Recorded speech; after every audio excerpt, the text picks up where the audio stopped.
برآمد نہ کر کے لاتا تو کبھی بھی میں یقین نہ کرتا۔ آپ کے لباس پر غلاظت لگی ہوئی تھی، اسی لیے اس کو اتارا گیا ہے۔ جوانا نے کہا تو عمران نے بے اختیار ایک طویل سانس لیا۔ حیرت ہے، یہ میرے گلے میں آگ کی لکڑیاں ہیں؟ عمران نے کہا۔ جی صاحب، سلیمان نے کہا تو عمران نے ایک جھٹکے سے وہ ہار توڑا اور اسے ایک طرف پھینک دیا۔ میں غسل کر لوں پھر بات ہوگی، عمران نے کہا اور بستر سے اتر کر تیز تیز قدم اٹھاتا ہوا دروازے کی طرف بڑھ گیا۔ صاحب نے ہار توڑ دیا ہے، کہیں پھر نہ انہیں کچھ ہو جائے، سلیمان نے پریشان ہوتے ہوئے کہا۔ نہیں، ابھی فی الحال کچھ نہیں ہوگا، میں نے دیکھ لیا ہے، 4 سینگوں والا شیطان فی الحال بھاگ چکا ہے۔ یوسف نے بڑے اعتماد سے کہا تو سلیمان نے اس بات میں سر ہلا دیا۔ پھر وہ تینوں کمرے سے باہر آ گئے۔ تھوڑی دیر کے بعد عمران غسل کر کے اپنا لباس پہن کر ڈریسنگ روم میں باہر آ گیا تھا۔ اس کے چہرے پر انتہائی سنجیدگی کے تاثرات نمایاں تھے۔ دراصل اسے سارے واقعات کی طرح سمجھ نہیں آ رہی تھی کہ آخر ہوا کیا ہے۔ پھر ابھی یہیں فلیٹ پر واپس نہیں گئے؟ عمران نے سلیمان کو دیکھتے ہوئے کہا۔ میں اس لیے رک گیا ہوں کہ شاید آپ مزید کوئی بات پوچھیں، سلیمان نے جواب دیا۔ تم میرے ساتھ اس رفو گھر کے پاس چلو گے؟ میں اس سے مزید بات کرنا چاہتا ہوں، عمران نے کہا تو سلیمان نے اس بات میں سر ہلا دیا۔ پھر تھوڑی دیر کے بعد وہ دونوں کار میں بیٹھے اس مارکیٹ کی طرف بڑھتے چلے گئے جس میں رفو گھر کی دکان تھی۔ آپ کو مستان بابا نے منع جو کیا تھا، لیکن آپ پھر اس مرگٹ میں چلے گئے، سلیمان نے جو سائٹ پر بیٹھا ہوا تھا کہا۔ میں ان فضولیات کا قائل نہیں ہوں سلیمان، اور ابھی تک میرے ذہن میں وہ سب کچھ روشن نہیں ہو رہا جو کچھ تم نے بتایا ہے، اس لیے فی الحال خاموش رہو، عمران نے خشک لہجے میں کہا۔ وہ واقعی اس وقت اپنے آپ کو ذہنی طور پر بے حد الجھا ہوا محسوس کر رہا تھا۔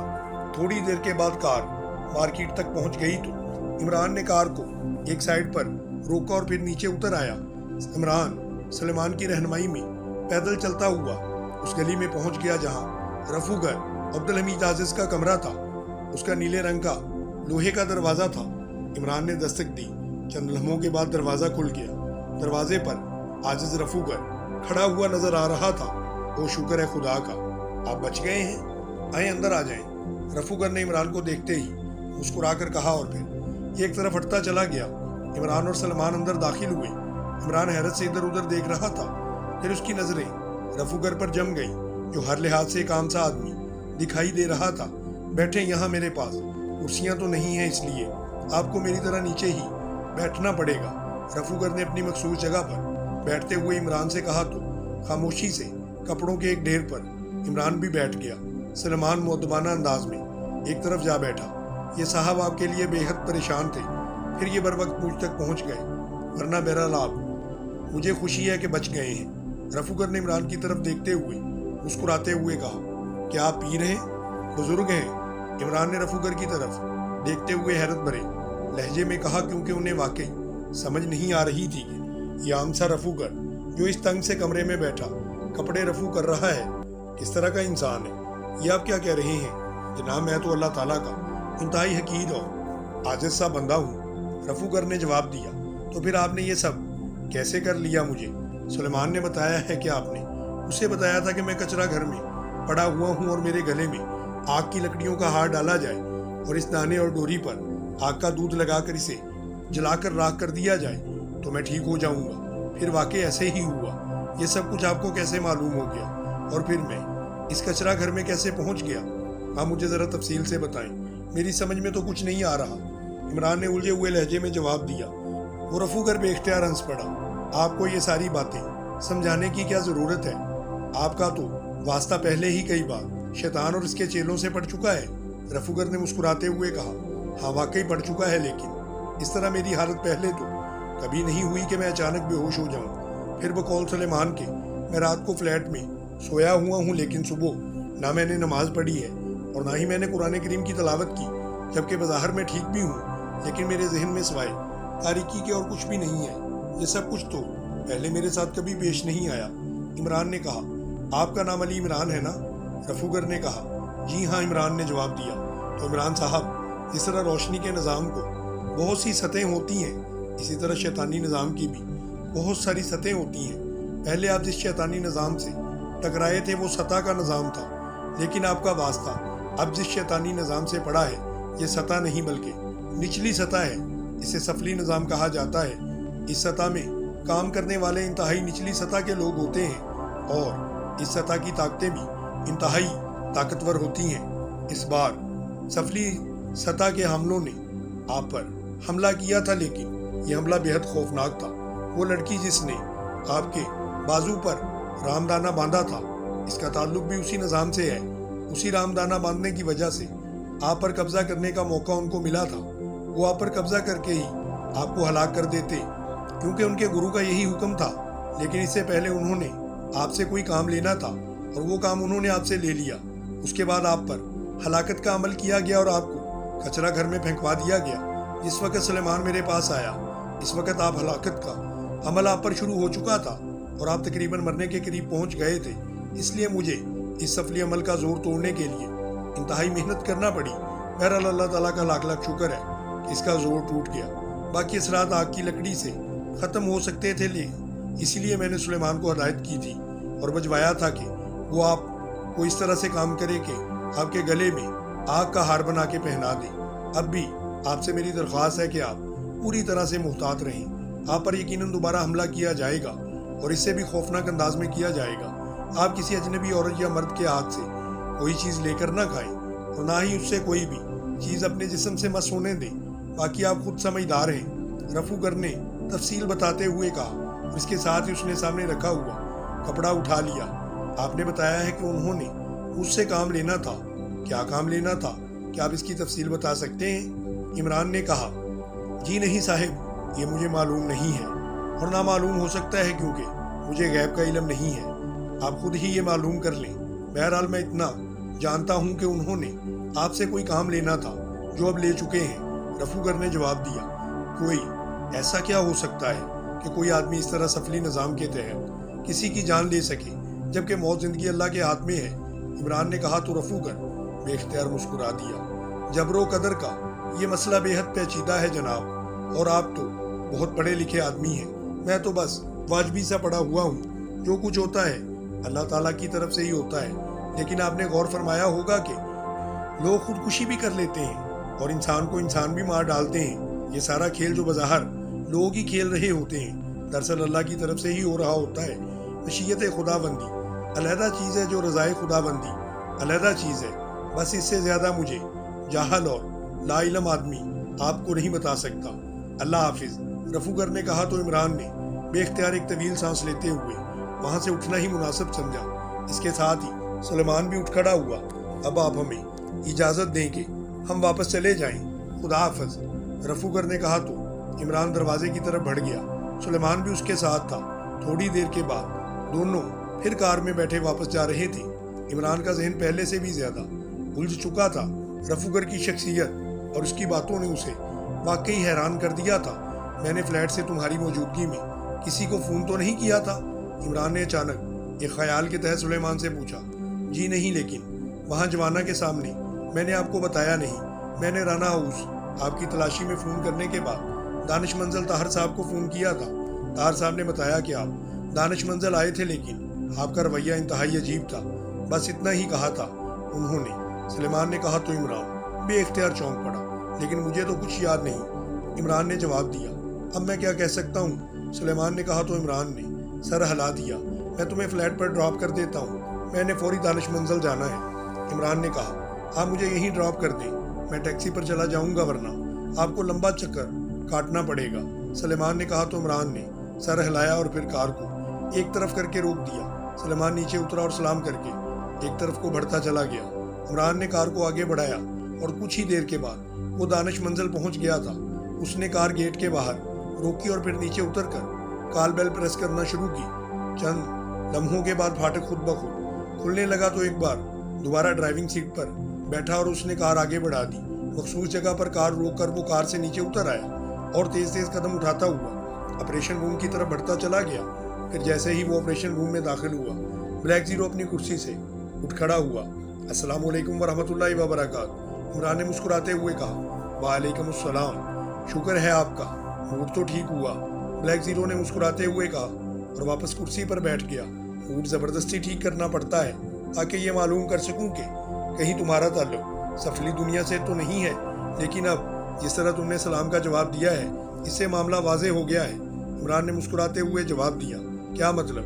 یہ سفلی دنیا کون سی ہوتی ہے؟ بلیک زیرو نے حیران ہوتے ہوئے کہا۔ پہلے ایک مثالی دنیا کا پتہ چلا تھا، اب یہ سفلی دنیا سامنے آ گئی ہے، پتہ نہیں اور کتنی دنیایں ہوں گی۔ بہرحال مجھے سلیمان نے بتایا ہے کہ میں صبح دانش منزل کا چکر لگا گیا ہوں۔ کیا واقعی ایسے ہوا تھا؟ عمران نے کہا تو بلیک زیرو بے اختیار چونک پڑا۔ کیا مطلب؟ یہ کس قسم کا مذاق ہے عمران صاحب؟ بلیک زیرو نے حیرت بھرے لہجے میں کہا۔ پہلے تم میرے سوال کا جواب دو، پھر تمہیں داستان حیرت سناؤں گا۔ عمران نے کہا۔ داستان حیرت؟ کیا مطلب ہے آپ کا؟ آپ کس قسم کی باتیں کر رہے ہیں؟ کیا آپ کے ذہنی توازن میں کوئی گڑبڑ تو نہیں ہو گئی؟ بلیک زیرو نے کہا تو عمران بے اختیار ہنس پڑا۔ تم گڑبڑ کی بات کر رہے ہو؟ مجھے محسوس ہو رہا ہے سرے سے توازن ہی باقی نہیں رہا۔ عمران نے ہنستے ہوئے کہا۔ ویسے آپ کا رویہ صبح بھی میرے لیے انتہائی انوکھا اور حیرت انگیز تھا، اب بھی آپ کی باتیں میری سمجھ میں نہیں آ رہی۔ بلیک زیرو نے کہا۔ اس کا مطلب ہے کہ صبح میں یہاں آیا تھا، اب مجھے تفصیل بتاؤ کہ اس وقت کیا باتیں ہوئی تھیں اور کیا کیا ہوا تھا۔ عمران نے یکلخت انتہائی سنجیدہ لہجے میں کہا۔ تو آپ کو خود معلوم نہیں یا واقعی سلیمان کی باتوں میں آ گئے ہیں؟ آپ وہ بھی کسی مستان بابا کی باتیں کر رہا تھا؟ بلیک زیرو نے مسکراتے ہوئے کہا۔ بلیک زیرو پلیز، حالات واقعی حیران کن ہیں، جو کچھ میں پوچھ رہا ہوں اس کا جواب سنجیدگی سے دو۔ عمران نے کہا تو بلیک زیرو یکلخت سنجیدہ ہو گیا۔ آپ صبح آئے، آپ کا رویہ انتہائی دہشت زدہ تھا۔ آپ نے مجھے ریڈ فائل لانے کو کہا، میں نے ریڈ فائل لا کر آپ کو دے دی۔ آپ نے پوچھا کہ یہ فائل کیوں منگوائی گئی ہے، تو آپ نے مجھے انتہائی درشت انداز میں اصیلے لہجے میں جھڑک دیا، پھر آپ ریڈ فائل لے کے چلے گئے۔ بلیک زیرو نے کہا تو بلیک زیرو کی بات سن کر عمران کا ذہن یکلخت خوفناک دھماکوں کی زد میں آ گیا۔ اس کے ذہن میں فوراً ہی رفو گر کی بات گھوم رہی تھی۔ اس نے کہا تھا کہ جو کام آپ سے لینا تھا وہ ان لوگوں نے لے لیا ہے، ریڈ فائل میں لے کر گیا تھا، کیا تم درست کہہ رہے ہو؟ عمران نے انتہائی بکھلائے ہوئے لہجے میں کہا تو بلیک زیرو نے میز کی دراز کھولی اور رسید بک نکال کے عمران کے سامنے رکھ دی۔ اس میں آپ کے دستخط موجود ہیں، وصولی کے دستخط، دیکھ لیں۔ بلیک زیرو نے کہا تو عمران نے جلدی سے رسید بک کھولی۔ دوسرے ہی لمحے اس کے ذہن میں ہونے والے دھماکے شدت اختیار کر گئے، کیونکہ واقعی اس کے دستخط رسید بک میں موجود تھے۔ او میرے خدایا، یہ کیا ہو گیا؟ عمران نے بے اختیار دونوں ہاتھ سر میں پکڑتے ہوئے کہا اور اس کا ذہن واقعی گھومنے لگ گیا تھا۔ کیا ہو گیا ہے آپ کو؟ کیا میں پانی لاؤں؟ عمران کے کانوں میں بلیک زیرو کی آواز پڑی، لیکن اسے یوں محسوس ہو رہا تھا جیسے اس کی آواز کہیں دور سے آ رہی ہو۔ یہ لے پانی پی لے۔ چند لمحوں کے بعد بلیک زیرو کی آواز پھر سنائی دی، پھر عمران کے حلق میں پانی اترنے لگا اور اس کے ساتھ اسے یوں محسوس ہوا جیسے اس کا ڈوبتا ہوا دل معاف ہوتا چلا گیا ہے، ذہن دوبارہ ٹھیک ہونے لگ گیا تھا۔ اس نے جلدی سے خود سے گلاس پکڑا اور پھر پورا گلاس اپنے حلق میں ڈھیل لیا۔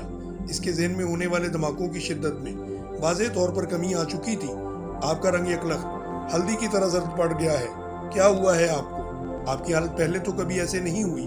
بلیک زیرو نے کہا تو عمران نے بے اختیار ایک طویل سانس لیا، پھر اس نے مسلسل لمبے لمبے سانس لینے شروع کر دیے۔ بہت بڑی چوٹ ہو گئی ہے بلیک زیرو، بہت بڑی۔ ہمارے وہم و گمان میں بھی نہیں تھا کہ کوئی ہمیں ایسی چوٹ لگائے گا۔ عمران نے کہا۔ کیا مطلب ہے؟ کیسی چوٹ کی بات کر رہے ہیں؟ بلیک زیرو نے واپس اپنی کرسی پر جا کر بیٹھتے ہوئے کہا۔ دشمن ریڈ فائل لے گیا ہے، اور وہ بھی میرے ذریعے سے۔ مجھے کچھ معلوم نہیں کہ دشمن کون ہے اور ریڈ فائل کہاں ہے، اور ریڈ فائل پاک ایشیا کے دفاع کی بنیادی فائل ہے۔ Very sad, really sad, Imran نے ہونٹ چباتے ہوئے کہا تو بلیک زیرو کے چہرے پر بھی انتہائی حیرت اور پریشانی کے تاثرات نمودار ہو گئے۔ یہ کیسے ہو سکتا ہے عمران صاحب؟ پلیز آپ مجھے تفصیل بتائیں، ورنہ آپ والی کیفیت میری بھی ہو رہی ہے۔ بلیک زیرو نے کہا۔ تمہیں سلیمان نے کیا بتایا تھا؟ عمران نے ایک طویل سانس لیتے ہوئے کہا۔ اس نے یہی بتایا تھا کہ کس لڑکی نے فون کیا تھا اور اس رات آپ 12 بجے کسی مرکٹ میں بلایا اور آپ وہاں پر گئے تھے۔ پھر مستان بابا آیا اور اس نے آپ کو مرکٹ جانے سے روکا، لیکن آپ نے ان کی بات نہیں مانی۔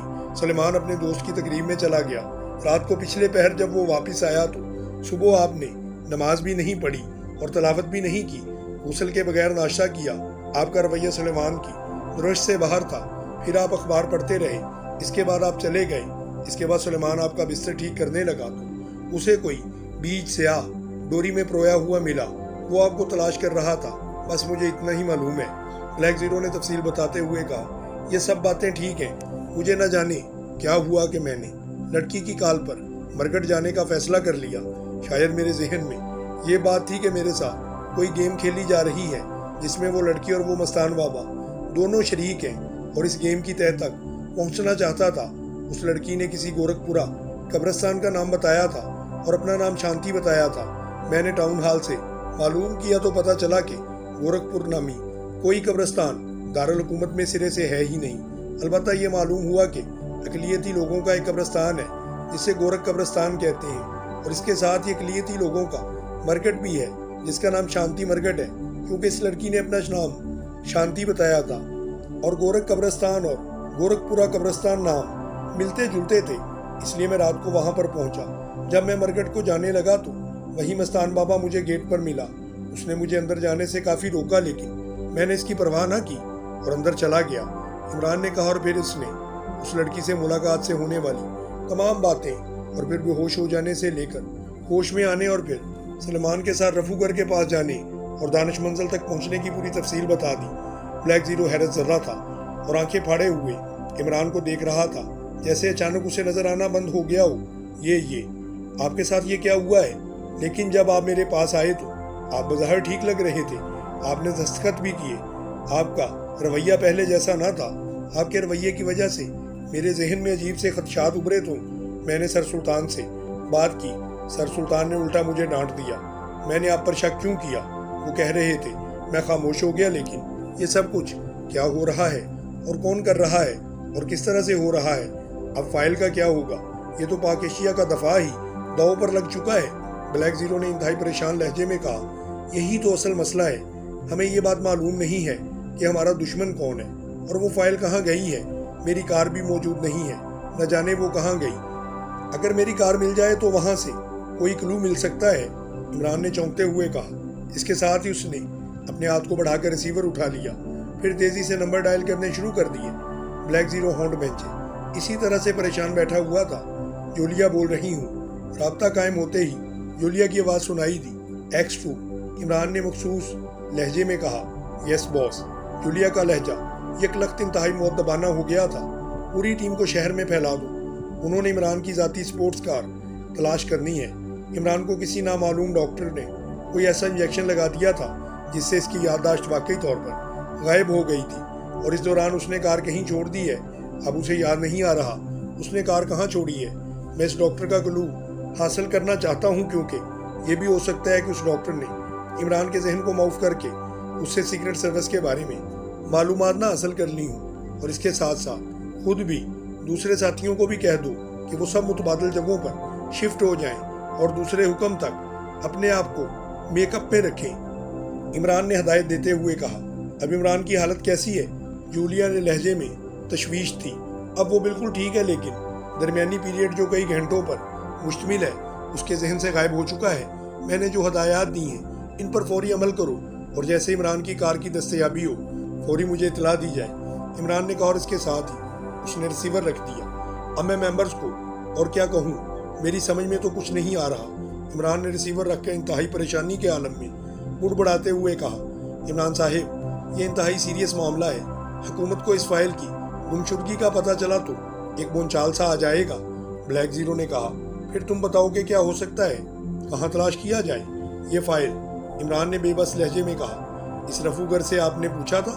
بلیک زیرو نے کہا، میں نے پوچھا تھا، اس کا کہنا تھا کہ اسے معلوم نہیں ہے، عمران نے جواب دیا۔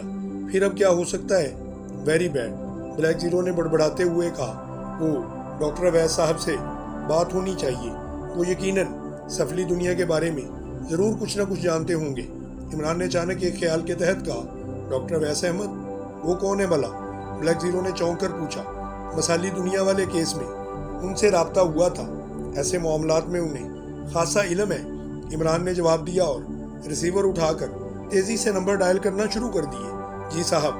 رابطہ قائم ہوتے ہی ایک آواز سنائی دی، ڈاکٹر اویس احمد کے صاحبزادے تحسین احمد سے بات کرائیں، میں علی عمران بول رہا ہوں، عمران نے جواب دیا۔ جی بہتر، ہولڈ کریں، دوسری طرف سے کہا گیا۔ ہیلو، تحسین احمد بول رہا ہوں۔ چند لمحوں کے بعد ایک آواز سنائی دی اور عمران پہچان گیا، یہ آواز تحسین احمد کی ہے۔ تحسین صاحب، میں علی عمران بول رہا ہوں، آپ کو شاید یاد ہو میں نے آپ کی وساطت سے کچھ عرصہ پہلے آپ کے والد ڈاکٹر اویس احمد صاحب سے ملاقات کی تھی۔ عمران نے کہا، مجھے اچھی طرح یاد ہے جناب، فرمائیے۔ تحسین احمد نے جواب دیا، میں آپ کی کیا خدمت کر سکتا ہوں؟ ڈاکٹر اویس احمد صاحب سے فون پر بات ہو سکتی ہے یا میں خود حاضر ہو جاؤں؟ ایک انتہائی اہم معاملہ ہے، عمران نے کہا۔ عمران صاحب، قبلہ والد صاحب تو 6 ماہ ہوئے وفات پا گئے ہیں۔ دوسری طرف سے تحسین احمد نے کہا تو عمران بے اختیار اچھل پڑا۔ اوہ، انا للہ و انا الیہ راجعون۔ مجھے بے حد افسوس ہوا، لیکن ان کی وفات کی خبر کسی اخبار میں نظر نہیں آئی۔ عمران نے کہا، انہوں نے وصیت کی تھی کہ سوائے خاص لوگوں کے اطلاع عام نہ دی جائے۔ البتہ آپ کو انہوں نے اطلاع دینے کا کہا تھا، لیکن افسوس کہ آپ کا پتہ میرے پاس موجود نہیں تھا۔ تحسین احمد نے کہا، اللہ تعالیٰ ان کی مغفرت فرمائے اور آپ کو صبر جمیل دے۔ یہ خبر سن کے مجھے شدید صدمہ ہوا ہے۔ بہرحال اللہ تعالیٰ کی رضا کے سامنے سر تسلیم خم کیے بغیر اور کوئی چارہ نہیں ہوتا۔ کس وقت میں فاتح کے لیے حاضر ہوں؟ عمران نے ایک طویل سانس لیتے ہوئے کہا۔ واقعی ڈاکٹر صاحب کی وفات کا سن کر وہ گہرے صدمے میں مبتلا ہو گیا تھا اور اسے امید تھی کہ ڈاکٹر اویس احمد ضرور کوئی نہ کوئی حل نکالیں گے، لیکن اب کیا کیا جا سکتا تھا؟ آپ نے ڈاکٹر صاحب سے کسی اہم معاملے پر بات کرنی تھی، تحسین احمد نے سوال کرتے ہوئے کہا۔ ڈاکٹر صاحب کے خاص موضوع روحانیت کے سلسلے میں ایک مسئلہ تھا۔ عمران نے کہا، آپ ایسا کریں کہ سٹی بینک کے رحمان پورہ برانچ کے مینیجر الطاف سے مل لیں، وہ یقیناً آپ کی مدد کر سکیں گے۔ تحسین احمد نے کہا تو عمران بے اختیار چونک پڑا۔ بینک مینیجر الطاف صاحب؟ لیکن عمران نے انتہائی حیرت بھرے لہجے میں کہا، صرف اتنا کہہ سکتا ہوں کہ والد صاحب کو جب کسی مسئلے میں رہنمائی چاہیے ہوتی تھی وہ الطاف احمد صاحب سے ہی رجوع کرتے تھے۔ آپ ان سے مل لیں، اگر آپ کہیں تو میں انہیں فون کر دیتا ہوں، مجھ پر بھی وہ بے حد شفقت کرتے ہیں۔ تحسین احمد نے کہا، کیا اس وقت وہ بینک میں ہوں گے؟ عمران نے کہا، جی ہاں، میں ان کا نمبر آپ کو بتا دیتا ہوں، آپ پہلے ان سے فون پر رابطہ کریں، پھر جیسے پروگرام طے ہو جائے بہرحال انہیں فون کر کے آپ کے متعلق میں بتا دیتا ہوں۔ تحسین احمد نے جواب دیا، اس کے ساتھ ہی فون نمبر بھی بتا دیا۔ ٹھیک ہے، بے حد شکریہ، عمران نے کہا اور ریسیور رکھ دیا۔ بینک مینیجر، عجیب دنیا ہے یہ، اب بینک مینیجر ان معاملات میں ہماری رہنمائی کرے گا؟ یہ سب کچھ تو میری سمجھ سے واقعی بالاتر ہوتا جا رہا ہے۔ عمران نے بڑبڑاتے ہوئے کہا، میری اپنی سمجھ میں کچھ نہیں آ رہا۔ بینک مینیجر کا روحانیت سے بھلا کیا تعلق ہو سکتا ہے؟ بلیک زیرو نے کہا اور عمران نے کوئی جواب دینے کی بجائے صرف سر ہلا دیا۔ تقریباً 10 منٹ کے بعد اس نے ریسیور اٹھایا اور تحسین احمد کے بتائے ہوئے نمبر ڈائل کرنا شروع کر دیا۔ السلام علیکم، الطاف بول رہا ہوں مینیجر۔ رابطہ قائم کرتے ہی ایک نرم سی آواز سنائی دی۔ وہ آواز مردانہ تھی، لیکن لہجے میں نسوانیت کا تھوڑا سا تاثر موجود تھا۔ وعلیکم السلام، میں علی عمران بول رہا ہوں۔ ابھی ڈاکٹر اویس احمد صاحب کے صاحبزادے تحسین احمد صاحب نے آپ کو میرے بارے میں بتایا ہوگا۔ عمران نے کہا، جی ہاں، ان کا فون آیا تھا، لیکن عمران صاحب، تحسین کو خام خواہ میرے بارے میں حسن ظن ہے، میں تو ایک عام سا دنیا دار آدمی ہوں۔ دوسری طرف سے الطاف احمد نے عمران سے کہا تو عمران مسکرا دیا۔ یہ حسن ظن حرف زوئیں والا ہے یا زے والا ہے، یہ بتا دیجیے پلیز، عمران نے مسکراتے ہوئے کہا تو پہلے تو چند لمحوں تک دوسری طرف سے خاموشی طاری رہی۔ شاید الطاف احمد صاحب عمران کی بات پر غور کرتے رہے تھے، پھر دوسری طرف سے بے اختیار ہنسنے کی آواز سنائی دی۔ بہت خوب عمران صاحب، آپ نے بڑی دلچسپی کی بات کی ہے، اب تو آپ سے ملنا ضروری ہو گیا ہے۔ آپ ایسا کریں کہ 1 گھنٹے بعد میرے غریب خانہ پر تشریف لے آئیں، یا پھر اپنے دولت خانہ کا پتہ بتا دیں، میں خود ہی حاضر ہو جاؤں گا۔ الطاف احمد نے کہا، دولت خانے میں تو آپ بیٹھے ہوئے ہیں اور پتہ مجھ سے پوچھ رہے ہیں؟ عمران نے ایک بار پھر مسکراتے ہوئے کہا۔ نہ جانے کیا بات تھی کہ الطاف احمد سے بات ہوتے ہی ان کے ذہن پر موجودہ پریشانی کا بوجھ یکلخت اس طرح ہٹ گیا جیسے کوئی بھاری پتھر اٹھا لیا جاتا ہے۔ اب وہ اپنے آپ ذہنی طور پر پوری طرح فریش محسوس کر رہا تھا۔ دولت خانہ کیا مطلب ہے؟ میں تو بینک، میں سمجھ گیا آپ کا کیا مطلب ہے۔ بہت خوب عمران صاحب، آپ واقعی انتہائی ذہین اور دلچسپ آدمی ہیں۔ بہرحال جب اور جہاں حکم کرے میں حاضر ہوں۔ الطاف احمد نے ہنستے ہوئے کہا، آپ کا نمبر 2 دولت خانہ کہاں ہے؟ اس کا پتہ بتا دیں، میں دراصل آپ سے تفصیل سے بات کرنا چاہتا ہوں۔ عمران نے مسکراتے ہوئے کہا، شاداب کالونی کی کوٹھی نمبر 18 بی بلاک، میں 1 گھنٹے کے اندر وہاں پہنچ جاؤں گا، آپ ضرور تشریف لائیں۔ دوسری طرف سے الطاف احمد نے کہا اور عمران نے شکریہ ادا کرتے ہوئے ریسیور رکھا ہی تھا کہ گھنٹی دوبارہ سے بج اٹھی اور عمران نے دوبارہ ریسیور اٹھا لیا۔ X2، عمران نے مخصوص لہجے میں کہا، جولیا بول رہی ہوں باس۔